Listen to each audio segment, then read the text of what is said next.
লেখার কারণে গুম হয়ে যাবে।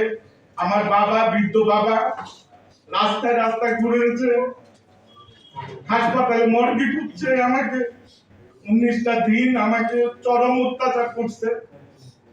আমার একটা বর্ণনা আপনাকে বলি, ছোট্ট একটা বর্ণনা।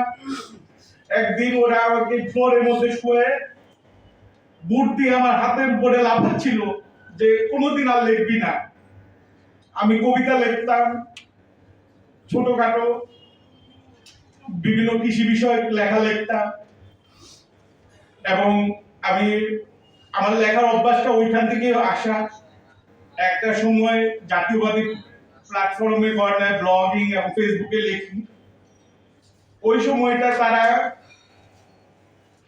এমন ভাবে আমার হাতটা ইয়া করে, আমি প্রায় 6 মাস আবার নিজ হাতে খেতে পারি না। আমি একটু ইন্টারাপ্ট করি, কারণ এজন্য ইলেকট্রিক শক গুলো খুব খারাপ ছিল,